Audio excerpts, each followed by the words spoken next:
오늘의 데일리 뉴스레터에 오신 것을 환영합니다.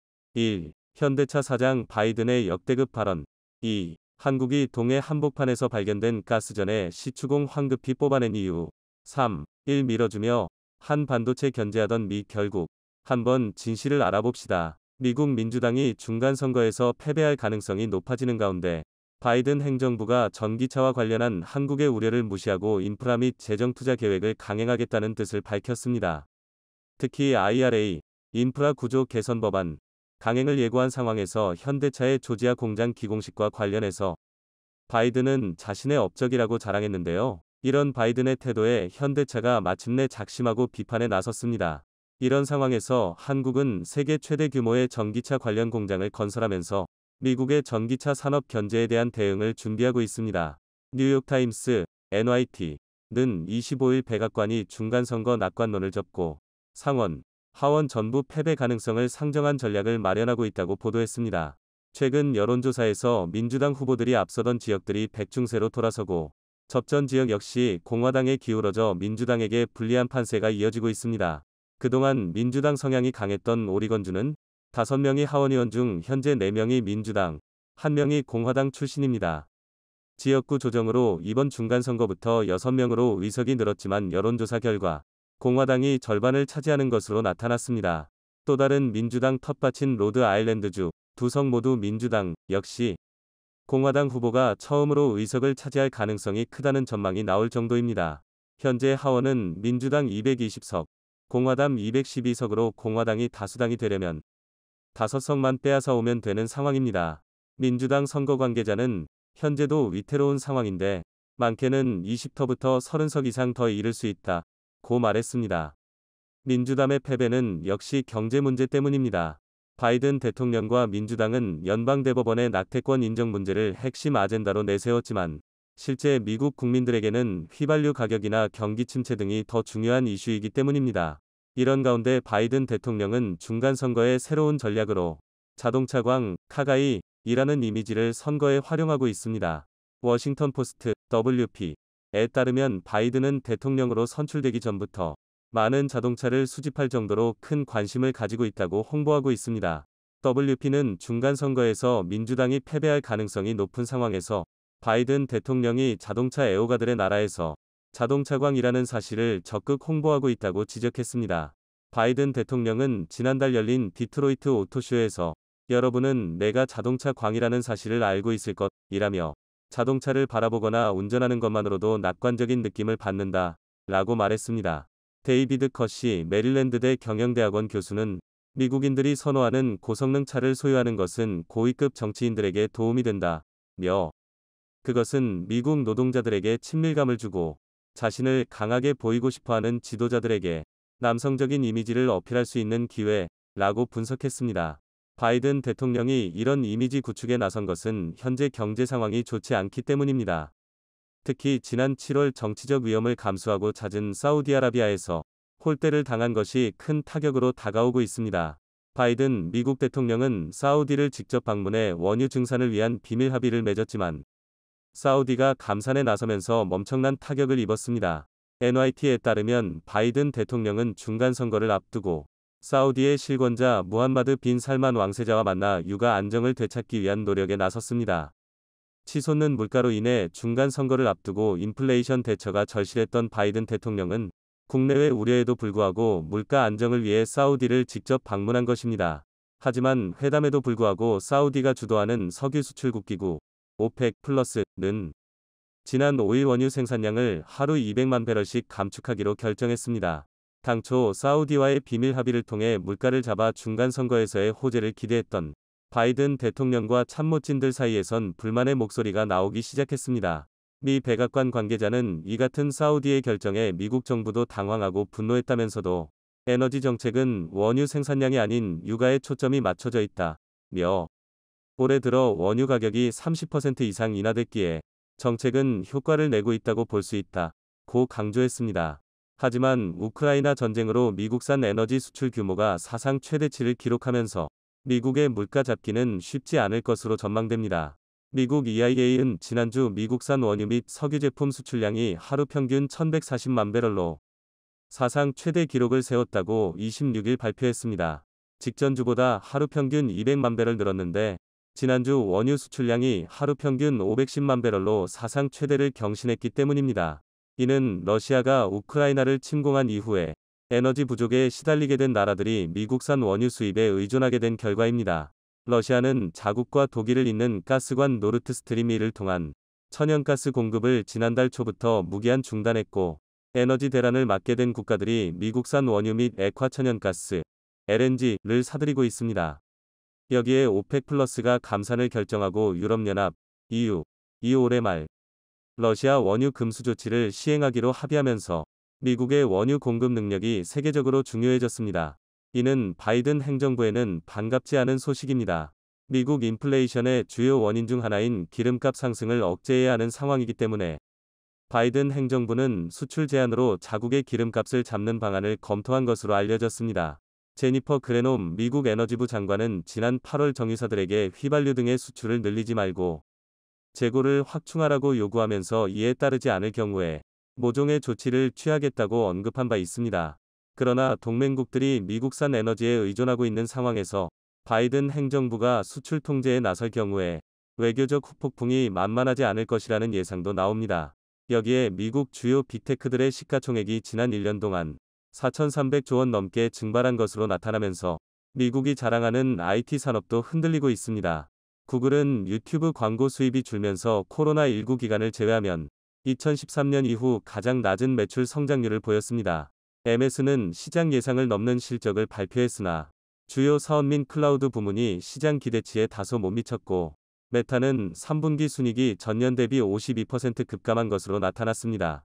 이에 따라 메타 주가는 무려 24.6% 추락했고 구글 주가는 2.85%, 마이크로소프트 주가는 1.98% 떨어졌습니다. 미국의 핵심인 IT 산업이 흔들리는 상황에서 미국에게 남은 방법은 많지 않으며 바이든이 자동차 산업에 더욱 집착하는 결과로 이어지고 있습니다. 그리고 결국 한국이 동맹 무선순위에서 밀린 것이라는 이야기가 나옵니다. 블룸버그 통신에 따르면 제닛 옐런 미국 재무장관은 24일 인플레이션 감축법 IRA과 관련 한국의 우려를 인지하고 있다면서도 법을 따라야 한다는 방침을 분명히 했다고 보도했습니다. IRA는 올해엔 북미에서 최종 조립되는 전기차에게만 세액공제 혜택을 제공토록 규정하고 있고 내년부터는 미국 등지에서 생산된 배터리 부품 및 핵심 광물을 일정 비율 이상 사용해야 하는 등 추가 조건을 충족해야 합니다. 전기차를 전량 국내에서 생산하는 현대, 기아차는 최대 대당 7,500달러, 약 1,077만원의 보조금 혜택을 받을 수 없는 상황입니다. 한국은 이와 관련해 계속해서 불만을 표시하고 있었는데 옐런 장관은 기자들과 만난 자리에서 전기차 보조금과 관련해 한국과 유럽 측이 우려하고 있다는 얘기를 많이 들었다. 이를 확실히 고려할 것이라고 했습니다. 그러면서 법은 법이다. 우리는 법에 쓰여진 대로 이행해야 한다. 고선을 그었습니다. 블룸버그는 이 같은 발언에 대해 엄격한 전기차 보조금 제한을 풀기 위해 로비를 펼치고 있는 한국 등 외국 자동차 제조업체들에게는 재무부가 구제책을 마련해 줄 수도 있다는 기대에 찬물을 끼얹었다. 고 평가했습니다. 바이든 행정부의 이런 태도 변화에 마침내 현대자동차도 비판의 목소리를 내기 시작했습니다. 27일 현지 언론 애틀랜타 저널 컨스티튜션 AJC에 따르면 호세 무뇨스 현대차그룹 글로벌 최고 운영 책임자 COO 겸 북미권역본부장 사장은 조지아주 브라이언 카운티에서 열린 현대차그룹 전기차 전용 공장 기공식을 마친 뒤 미국 정부에 대한 불만을 털어놨습니다. 무뇨스 COO는 이 자리에서 지난 5월 현대차의 미국 내 전기차 공장 건립 발표를 언급하며 불과 몇 개월 만에 이런 법, IRA, 이 나온 것을 보고 매우 놀랐다며 바이든 행정부의 정책을 존중하지만 문제는 앞으로 2터부터 3년이다. 이 법의 영향이 매우 심각하기 때문이라고 말했습니다. 그는 주정부와 경제발전 계약을 맺은 현대차 등 자동차 제조업체는 그만한 편의를 제공받아야 한다. 하지만 우리는 앞으로 이중처벌을 받게 됐다. 고 주장했습니다. 무뇨스 COO는 바이든 행정부가 의회를 통해 새 법을 통과시키기보다는 행정적으로 이 법을 손질해 현대차 같은 업체의 과도기에 대한 준비기간을 줄 것을 희망한다. 고 언급했습니다. 현대차 소속 임원이 IRA에 대해 비판 목소리를 낸 것은 이례적이란 평가인데 현대차의 미국 전기차 전용 공장 HMGMA 기공식에서 나온 발언이라는 점에서 현대차의 불만이 얼마나 큰지 알 수 있습니다. 현대차는 2025년 상반기 조지아주 공장을 가동할 계획이지만 약 2터부터 3년간은 미국 시장에서 보조금을 지급받지 못하는 상황입니다. 이런 가운데 바이든 대통령 역시 현대차의 조지아 전기차 전용 공장 기공식과 관련해서 IRA에 대해선 별다른 발언을 내놓지 않았습니다. 미국이 자국의 이득만을 철저하게 추구하는 상황에서 한국도 전기차 시장에서 미국에 대응할 수 있는 무기를 갖춰야 합니다. 이런 가운데 한국은 세계 최대 규모의 양극 소재 생산 공장을 건설하면서 전기차 핵심 부품인 배터리에서의 영향력을 키우기 위해 움직이고 있습니다. 2차전지 전문기업인 에코프로는 경북 포항의 단일 공장으로는 세계 최대 규모의 양극 소재 생산 공장을 건립했습니다. 포항시는 23일 에코프로가 북구 흠해읍 영일만산업단지 내 에코배터리 포항 캠퍼스에서 양극 소재 생산 공장인 CAM7을 준공했다고 밝혔습니다. 이 공장은 양극 소재 생산 기업인 에코프로 EM이 만들었는데 하이니켈계 양극 소재 기업인 에코프로 BM과 삼성 SDI가 공동 출자해 설립한 회사입니다. CAM7은 2차전지 양극 소재를 생산하는 단일 공장으로서는 세계 최대 규모인 연간 54,000T의 생산 능력을 갖췄습니다. 에코프로 EM은 지난해 준공한 CAM6 공장에서 연간 36,000T를 생산해 이번 CAM7 공장 준공으로 총 9만 T 규모의 2차전지 양극 소재 생산 능력을 보유하게 됐습니다. CAM7 공장은 시운전 과정을 거쳐 내년 1분기부터 본격 가동되고 생산된 양극 소재는 전량 삼성 SDI에 납품됩니다. 앞서 에코프로는 2017년부터 포항 영일만산업단지의 2차전지 관련 산업을 모은 에코배터리 포함 캠퍼스를 구축하고 있습니다. 올해까지 약 1조 2천억 원을 투자해 600여 개 일자리를 창출했을 정도입니다. 박종환 에코프로 EM 대표는 에코프로의 하이니켈 양산 공정 기술과 삼성 SDI의 첨단 2차전지 설계 및 제조 기술이 결합해 본격적인 시너지 효과가 발생하고 있다. 고 언급했습니다. 배터리 소재를 확보하는 것이 중요한 이유 중 하나는 현재 바이든 행정부가 러스트벨트로 불리는 미국 제조업 중심 지역을 배터리벨트로 바꿔내겠다는 목표를 선거 전략으론 내세웠기 때문입니다. 옐런 장관은 26일 오하이오주에서 연설을 진행하며 해당 지역을 포함한 미국 전역의 글로벌 배터리 기업이 현재까지 1천억 달러 이상의 투자 계획을 내놓았다는 점을 강조했습니다. 그는 미국 중부 지역의 전기차 배터리 투자가 물밀듯 밀려오고 있는 것은 해당 지역이 배터리벨트로 바뀌어가고 있다는 점에서 매우 중요하다고 말했습니다. 오하이오주와 인디애나주, 미시건주와 켄터키주 등 지역은 과거 제조업 중심 기지로 부흥했지만 미국에서 제조 공장이 점차 줄어들며 경제 발전이 쇠퇴한 러스트벨트로 꼽힙니다. 러스트벨트에 해당하는 주는 대부분 미국 주요 선거에서 치열한 경합이 벌어지는 지역이라는 점에서 더욱 의미가 있습니다. 옐런 장관이 오하이오주에서 바이든 정부의 배터리 투자 유치 성과를 앞세운 것도 11월 8일 열리는 미국 중간선거를 앞두고 민주당을 위한 지원 사격에 나선 것으로 분석됩니다. 민주당이 중간선거에서 승리를 거두는 일은 미국 차기 대선에서 민주당 후보의 대통령 당선에 기여할 수 있고 옐런 장관 스스로의 임기 연장에도 중요한 요소로 꼽히기 때문입니다. 옐런 장관은 그동안 재무 측면의 사만 이외에는 대체로 바이든 정부 정책에 말을 아껴왔지만 미국 중간선거 결과가 불투명해지면서 적극적으로 사실상의 지지연설에 나선 것으로 분석됩니다. 이런 미국의 전략에는 LG 에너지솔루션과 SK온, 삼성 SDI 등 한국 배터리 3사의 존재가 매우 중요합니다. 그런데 지금과 같은 방식이라면 미국이 전기차나 반도체처럼 배터리 산업도 자국에서 강제로 생산할 것을 요구할 수도 있는 상황입니다. 따라서 국내의 배터리 소재 관련 시스템을 구축하는 것이 무엇보다 중요합니다.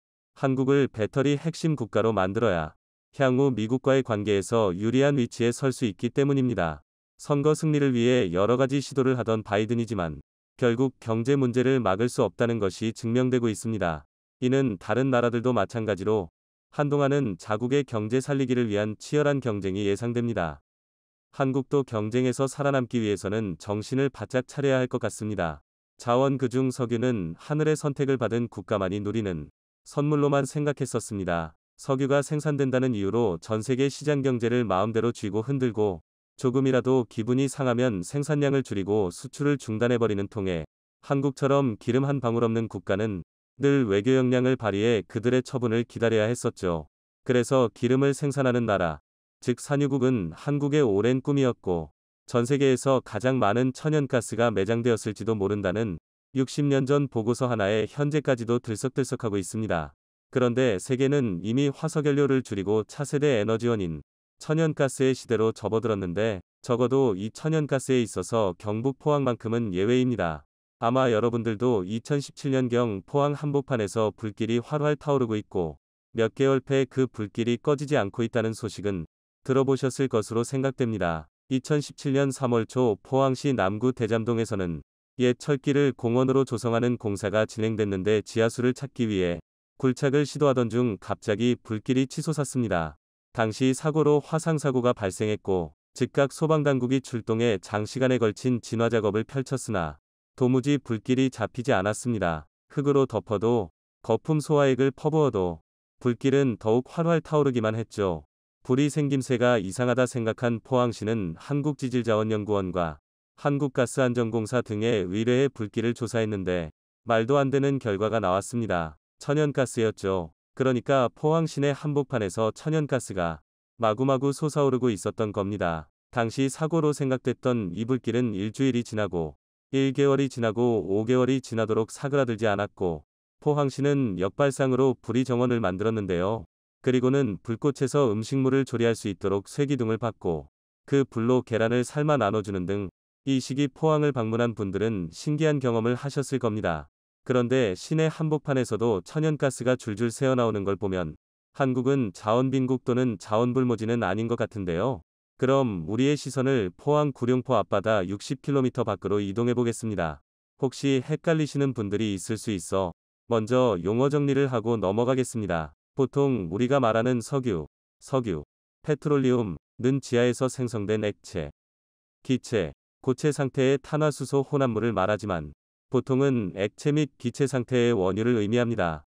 그런데 이렇게 석유가 매장된 곳에는 천연가스도 공존하기 마련이라 천연가스도 석유로 통칭되기도 합니다. 가공되지 않은 석유 속에는 극소량의 황, 질소, 금속은 물론 수분, 가스분의 불순물을 가지고 있는데 이 상태에서 공정을 거치면 원유가 되고 원유를 정제하면 휘발유, 경유, 등유, 윤활유, 아스팔트 등이 생산되는 겁니다. 그러니까 석유는 단순히 발전소 연료로만 사용되는 것이 아니라 자동차 연료, 선박 연료, 보일러 연료, 플라스틱 원료 등등 그 쓰임새가 무궁무진하기 때문에 중요한 것인데요. 그런데 그간 한국은 기를 한 방울 나지 않는 나라라는 조금은 아쉬운 타이틀을 가지고 있었는데 이 타이틀은 박탈당했습니다. 왜냐면 2004년 7월에 한국이 공식적으로 산유국이라는 타이틀을 갖게 됐으니까요. 어떻게 된 일일까요? 우리나라는 2004년 7월부터 2021년 12월 31일까지 공식적으로 산유국이라는 지위를 누렸습니다. 바로 동해가스전 덕분입니다. 동해가스전의 역사는 곧 한국 자원개발의 역사이기도 한데요. 1970년대부터 미국과 프랑스 등에 소재한 석유 메이저 기업들은 한국 동해에서 수차례에 걸친 탐사 및 시추 작업을 진행했었지만 석유가스전 발견에 실패하고 철수했지만 실제로 석유와 천연가스를 뽑아낸 동해가스전은 석유공사가 독자적으로 탐사 시추 개발했습니다. 결코 선진국의 기술에 뒤처지지 않는다는 의미죠. 어쨌든 1998년 7월 가스층을 발견한 이후로 경제성 평가, 시추, 생산시설 건설 등의 과정을 거쳐 실제로 천연가스 생산을 시작했습니다. 울산 남동쪽으로 58km 떨어진 해역에 자리한 동해가스전은 2021년 12월 31일 생산을 종료할 때까지 원유 4,800만 배럴에 해당하는 양의 천연가스를 생산했는데 수입 대체 효과가 2조 7천억 원에 이릅니다. 덕분에 한국은 공식적으로 세계 95번째 산유국이 되었죠. 그렇다면 1년 전 생산을 중단한 동해가스전이 우리나라의 처음이자 마지막 가스전일까요? 제7광구처럼 있을지도 모른다는 추측이 아닌 실제 매장된 곳은 더 없는 것일까요? 아닙니다. 엄청난 매장량을 자랑하는 장소가 발견됐습니다. 동해가스전에서 불과 44km 떨어진 곳에서 말이죠. 사실 동해가스전의 수입 대체 효과가 2조 7천억 원이기 때문에 엄청난 수치로 보이지만 이는 우리나라가 수입하는 양에 비하면 새 발이 피 수준입니다. 우리나라는 지난 2021년 기준 세계 5위의 석유 수입국이며 10대 수입 품목 중 670억 달러, 약 80조 원로 압도적인 1위 품목입니다. 동해가스전에서 17년간 약 4,800만 배럴에 해당하는 2조 7천억 원이 한국의 경제 규모에 비해 얼마나 미미했는지 감이 오시죠. 이 때문에 지질과 자원 분야 전문가들이 한반도 주변의 석유자원 개발을 위해 더 적극적인 탐사와 시추가 필요하다 고임모아 주장해왔는데 결국 동해가스전 옆에서 새로운 가스전을 찾아냈습니다. 바로 방어구조인데요. 지난 2021년 6월 석유공사는 동해가스전에서 44km 떨어진 울릉분지 육관구 심해에서 어마어마한 양의 가스전을 발견했다고 보도했습니다. 당시 알려진 양만 원유로 환산했을 경우 7억 배럴입니다. 동해가스전의 15배 그리고 유가를 기준으로 원화로 환산했을 때 약 30조 원에 해당하는 엄청난 양이었죠. 그리고 여기에 방어구조라고 이름을 붙인 것은 기름진 방어처럼 넉넉한 석유 자원을 품고 있길 바란다는 뜻이었는데 탐사 자료에 나타난 것은 실제로 방어처럼 넉넉한 석유 자원을 품고 있었습니다. 그리고 석유공사는 즉각 시추에 돌입했죠. 하지만 안타깝게도 시추는 2달이 채 지나지 않아 중단됐습니다. 해저에서 내부 압력이 과도하게 높은 지층이 이상 고압대가 발견됐기 때문인데요. 사실 무리하게 강행할 수도 있었습니다만 이상 고압대를 잘못 건드렸다가는 블로아웃이라 불리는 폭발적인 분출이 발생해 대형 사고로 이어질 수 있습니다. 물론 이상 고압대를 만났다고 해서 시추가 전혀 불가능한 것은 아닙니다.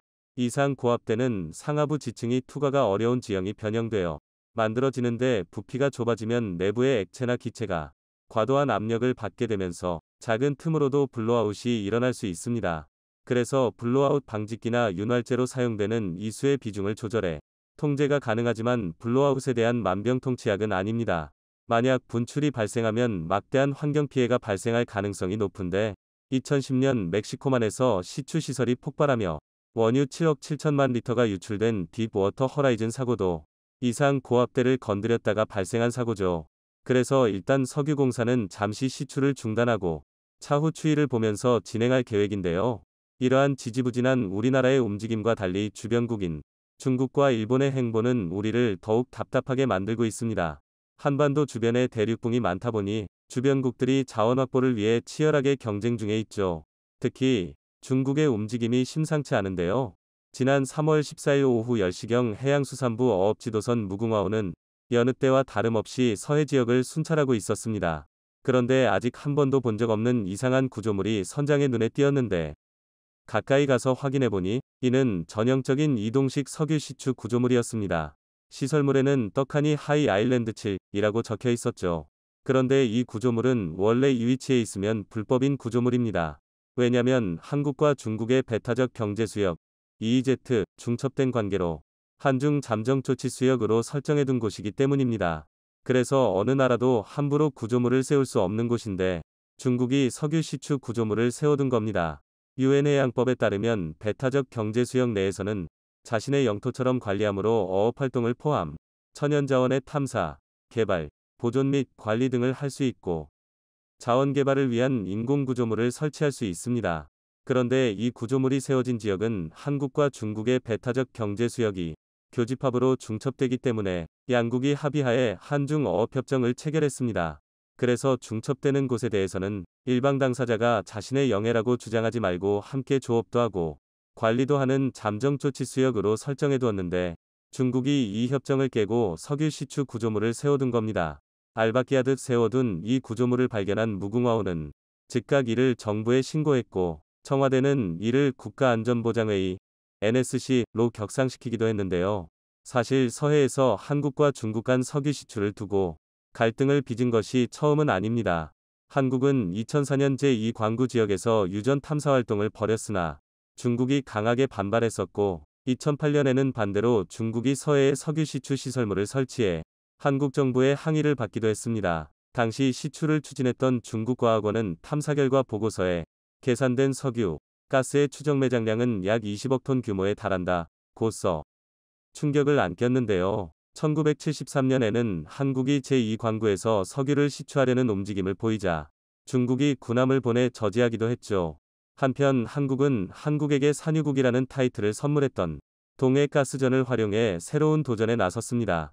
지난 2022년 11월 3일 열린 추계자원연합학술대회에서 서정규 석유공사 글로벌기술센터장은 석유공사는 에너지 안보와 탄소 중립을 선도하는 에너지 공기업으로서 전통적 석유 개발뿐만 아니라 CCS, 암모니아 등 신성장 사업을 적극적으로 추진하고 있다고 밝혔는데, 여기에서 말하는 CCS 기술이 동해가스전에 활용되고 있습니다.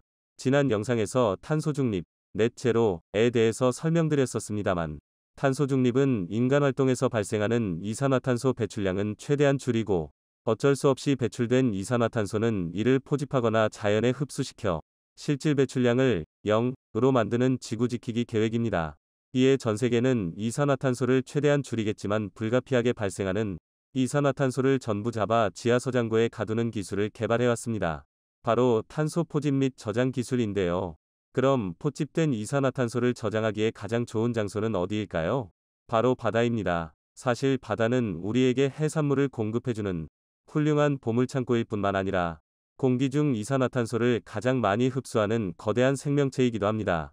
지난 2021년 6월 그린피스는 위기의 바다를 위한 해결책, 해양보호구역이라는 보고서를 발간하면서 지구가 현재 직면한 기후위기 해결의 실마리는 해양에 있다.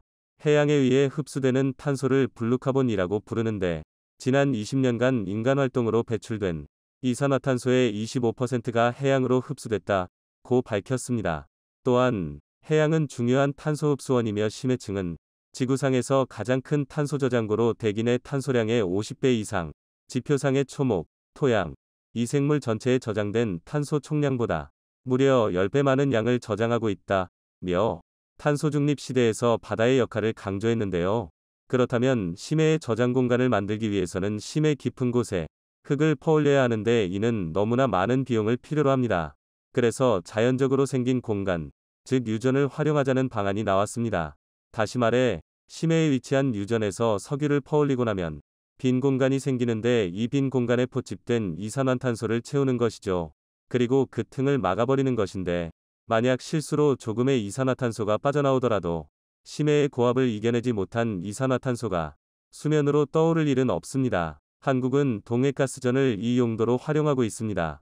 작년 12월 31일까지 천연가스를 뽑아내고 생긴 빈 공간에 연간 40만 톤씩 30년간 총 1200만 톤의 이산화탄소를 저장해 탄소 중립에 나서겠다는 것인데요. 한국은 지난 2017년에 이미 포항 앞바다에서 이산화탄소 100톤을 심해에 저장하는 실험을 성공시켜 관련 기술을 보유한 세계 3번패 국가가 되기도 했죠.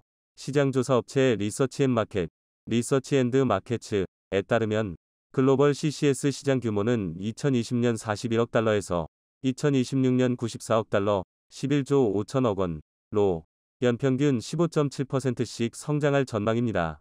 각국에서 탄소 중립 노력이 강화되는 추세를 보면 사업이 가시화되는 2030년 이후 시장 규모가 급속도로 커질 것으로 보이는데요. 탄소를 포집해 저장하는 CCS 기술의 탄소를 활용하는 CCUS의 시장 규모는 이보다 훨씬 더 커질 것으로 예상됩니다.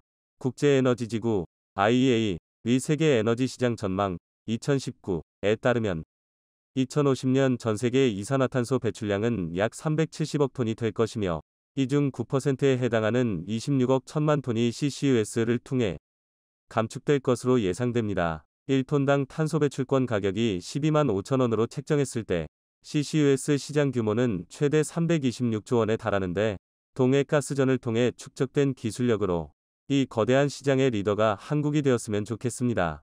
최근 전 세계 첨단 산업 분위기가 심상치 않게 돌아가고 있습니다. 미국 주도하에 중국의 첨단 산업이 장비도 못 구할 정도로 경쟁력을 잃어가자 이제는 자신들의 시장 점유율을 높이기 위해서 한국의 반도체를 의도적으로 겨냥하는 분위기입니다. 특히 미국의 애플을 중심으로 이해관계가 얽혀있는 대만과 일본이 똘똘 뭉치면서 한국의 반도체를 소외시키는 듯한 그림이 그려지고 있습니다. 대만 TSMC에게 미국의 애플은 VIP 고객입니다. TSMC 매출 4분의 1가량이 애플에서 발생하며, 다른 업체들과는 다르게 최신의 미세 공정을 요구하 단가가 가장 높은 제품으로 주문하고 있습니다. 일본의 소니 역시 마찬가지입니다. 애플 아이폰에 탑재되는 이미지 센서를 생산하는 소니는 이미지 센서에 필요한 반도체를 직접 생산하는 게 아니라 TSMC에게 주문하여 생산한 뒤 애플에 납품하고 있어 애플, TSMC 그리고 소니는 특수한 관계로 얽혀있는 상황입니다. 반도체 산업을 육성하려던 중국은 서방의 제재로 계획이 틀어지자 더 늦기 전에 대만을 무력 통일하여 대만의 반도체 기반 시설을 홍콩처럼 흡수하려는 계획입니다. 중국이 노골적으로 이런 속내를 드러내자 애플은 자신들의 캐시카우인 스마트폰 공급망이 순식간에 무너지는 것을 우려해 중국과 대만에서 공장을 철수하는 것을 요청하고 있는데요. 아이폰의 조립 공장은 대만 기업 폭스콘이 중국에 공장을 두고 운영 중이며 아이폰에 탑재되는 CPU와 같은 대부분의 반도체는 대만 내 TSMC에서 제조되고 있습니다.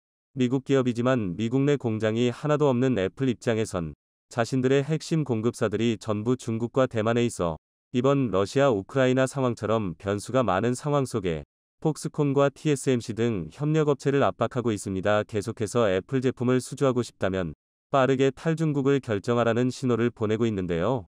이에 대만 기업 폭스콘은 베트남과 인도 쪽으로 공장을 옮기고 있고 대만 TSMC는 일본과 미국으로 공장을 옮기고 있습니다. 특히 일본의 소니와 협력하여 구마모토 지역에 이미지 센서 공장을 건설 중인데 TSMC가 8조 원을 투자했고 소니가 6천억 원을 투지했으며 일본 정부 또한 직접적으로 투자했습니다.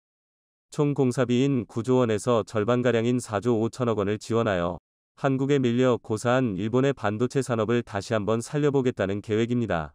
이런 계획에 가장 적극적인 곳은 미국입니다. 미국의 반도체 기업 마이크론에선 1조 4천억 규모의 일본 공장 투자를 결정했는데 이 과정에서 일본 정부가 공사 대금의 3분의 1에 달하는 4,600억 원 가량을 보조금 명목으로 지급했다는 소식입니다. 마이크론의 이번 투자로 일본은 엘피다 반도체 이후 명맥이 끊긴 D램 생산을 재개할 수 있게 됩니다.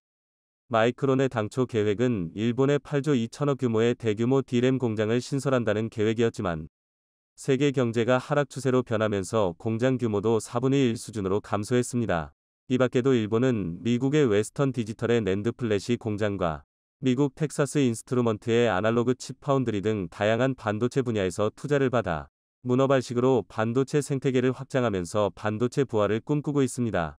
막대한 보조금을 통한 해외 투자로 자체적인 반도체 역량을 강화하고 글로벌 공급난이 오더라도 자국 기업에 안정적으로 반도체를 공급하려는 계획이지만 일본의 이런 계획은 완전히 물거품이 될 상황에 놓였습니다. 최근 세계 경기가 안 좋아지면서 자금력이 부족한 글로벌 기업들 역시 큰 타격을 받고 있습니다. 특히 일본에 수조 원을 들여 D램 공장을 건설 중인 미국 기업 마이크론은 상황을 완전히 잘못 판단한 것으로 보이는데요. D램은 한국의 삼성전자와 SK 하이닉스 단둘이서 전 세계 점유율을 70% 이상 독과점하고 있는 시장이기 때문입니다. 현재 글로벌 D램 시장은 삼성과 SK 하이닉스 그리고 미국의 마이크론 세 곳이 나누고 있는데 최근 한국 업체들과의 경쟁에서 밀려 점유율 10%대를 눈앞에 둔 마이크론이 상황을 반전시키기 위해 일본을 전진기지로 선택한 것입니다. 하지만 시장은 마이크론 편이 아니었습니다. 전 세계 경기 침체 현상이 짙어지면서 반도체 수요도 빠른 속도로 떨어지고 있고 이에 따라 D램 가격도 올해 초 대비 40% 이상 하락하는 등 본격적인 하락세에 돌입하는 모습입니다. 여기에 가장 먼저 타격을 받은 곳은 미국의 마이크론으로 이번 1분기에만 단기 순손실 2,500억 원을 기록했습니다. 정확히 7년 만에 발생한 초대형 규모의 적자인데 이어서 이번 2분기와 3분기 매출 역시 지난해보다 절반 가까이 감소한다는 전망으로 언제 끝날지 모르는 대규모 적자가 또다시 반복될 것이라는 소식입니다. 이에 위기감을 느낀 마이크론은 전체 직원 중 10% 이상을 감원하는 고강도 구조조정을 진행하고 있으며 이번 구조조정 비용으로 3천만 달러, 대략 400억 원가량이 투입된다고 알려졌습니다. D램에만 의존하던 마이크론이 창사 이래 최대 위기를 맞이했다는 전망이 나오고 있습니다. 여기에 한국 기업들도 위기가 아니냐는 우려의 목소리가 나오지만 아이러니하게도 한국의 반도체는 이런 사이클을 지나면서 성장해왔습니다. IT 매체 디지타임즈에 따르면 최근 삼성전자는 3D 낸드의 가격을 10%가량 올렸다는 소식을 전했습니다. 반도체 하락세에도 이렇게 배짱 있는 가격 상승을 결정한 이유는 다름 아닌 올해 10월부터 본격화된 미국의 대중국 첨단 반도체 수출 통제 조치로 중국 최대의 메모리 반도체 기업인 YMTC, 양쯔 메모리 테크놀로지가 아무것도 할 수 없게 되었기 때문입니다. 2016년 설립된 YMTC는 중국 당국의 지원으로 급격한 성장을 이뤄냈습니다. 2020년엔 삼성과 SK하이닉스만의 독보적인 기술이었던 128단 낸드 플랫이 개발에 성공하며 성장에 성장을 거듭하고 있던 상황이었지만 미국 정부의 제재 조치로 삼성전자가 반사이익을 얻고 있습니다. 특히 YMTC의 가파른 성장 배경엔 미국 기업 애플이 있었는데 미국 상무부의 조치로 YMTC가 수출 통제 명단에 오르자 미국의 애플은 YMTC와의 계약을 취소하고 삼성의 3D 낸드를 구매한다는 계약을 맺었습니다. 일각에선 이를 두고 미국이 한국의 칩4 반도체 동맹 참여를 촉진시키기 위해 의도적인 견제와 혜택을 번갈아가며 주고 있다는 분석을 내놨습니다. 칩4 반도체 동맹에서 한국만 빠진다면 단순한 계산으로 한국이 막대한 이익을 보는 게 가능해집니다. 다른 국가들이 중국에게 반도체를 판매하지 않는다면 한국은 중국의 반도체를 매우 비싸게 팔아도 선택지가 없는 중국은 구매할 수밖에 없습니다. 그런데 최근 한국은 공식적으로 대중국 반도체 제재그룹인 칩4에 참여를 선언한 상황입니다. 아직까지 대중국 수출 비중이 높은 만큼 적극적으로 대중 견제에 나서지 않고 있지만 일각에선 한국은 중국 수출 의존도가 높기에 칩4 동맹에 참여해서는 안 된다는 의견도 나옵니다. 그런데 대만의 사례를 보면 칩4 동맹과 대중 수출 규모는 사실상 연관성이 없습니다. 대만의 경우는 중국과 지속적으로 정치적 군사적 갈등을 일으키고 있지만 대만의 반도체 수출 비중 50% 이상이 중국을 향한 수출입니다. 중국에서도 대만의 반도체를 굉장히 많이 수입하고 있기에 대만의 칩4 반도체 동맹 참여를 견제하겠다며 대만산 반도체를 수입하지 않는다면 결국 한국산 반도체 수입을 늘려야 하는 딜레마에 빠집니다. 반대의 경우도 마찬가지입니다. 한국이 칩4에 참여한다는 보복으로 한국산 반도체 수입을 금지하면 안 그래도 높은 대만산 반도체 의존도를 더욱 늘려야 하는 딜레마에 빠집니다. 여태 중국은 국가적인 분쟁 상황이 있을 경우 자신들이 가진 구매력을 적극 활용해왔지만 요즘 같은 글로벌 무역 시대에 수입 제한과 같은 1차원적인 조치는 효과가 사라진 지 오래입니다. 중국이 한국산 반도체를 선심쓰듯 구매해주는 것이 아니라 자신들이 반드시 필요하기 때문에 비싼 돈을 주고서라도 사는 것입니다. 결코 중국이 한국과 무역 규모가 높다고 해서 혜택을 주는 것이 아님에도 중국은 자신들이 물건을 사주기에 혜택을 준다고 판단하고 있습니다.